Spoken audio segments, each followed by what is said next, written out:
The second funnel deadline at the Iowa State House is officially over, and dozens of bills did not survive. Chief Political Reporter Amanda Rooker is here to go over the bills that didn't make it and others that did advance. Amanda?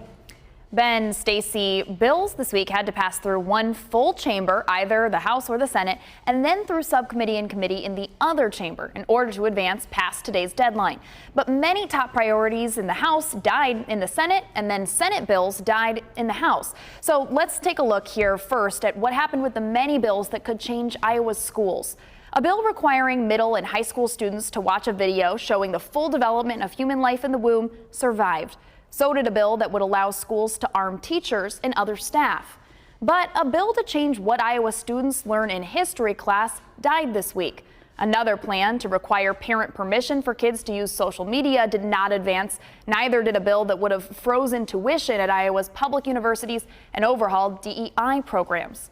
There was also lots of health care bills that died this week. That includes a bill that would have made birth control available without a prescription, and a bill that would increase penalties for killing an unborn life. Some say that bill would have threatened in vitro fertilization treatments in our state.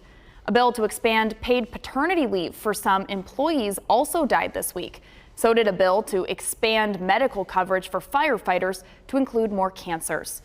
Now, some other bills that also did not make it include a plan that would have allowed private CPA firms to audit state agencies, and Governor Reynolds' bill that would have required Iowans to only use state facilities that match their sex at birth. A lot of bills there. And House Republicans say they technically could still continue working on some of those bills through a loophole that died in the Senate. But Senate Republicans say they don't see the need for the high volume of bills that the House has passed this session.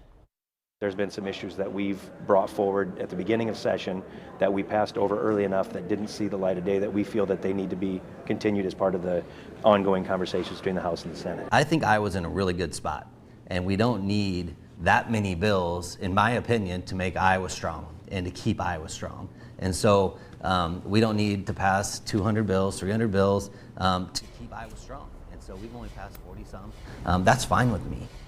House and Senate Republicans moved more than 100 bills to the unfinished business calendar. That allows lawmakers to continue work on those plans, even if they didn't pass funnel week. But state Democrats say they're disappointed with what Republicans are prioritizing.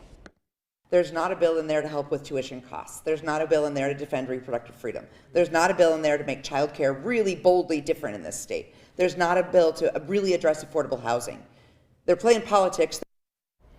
So you may ask, what is left for lawmakers to work on? They are turning the page now to looking at tax policy, to reforming Iowa's area education agencies, and they still need to work on the budget. That includes school funding. State lawmakers have not agreed yet on how much more money public schools will get next year, and that's even though school districts are required to certify their budgets by tomorrow. Ben? Okay, we're down to crunch time, Amanda. Thank you.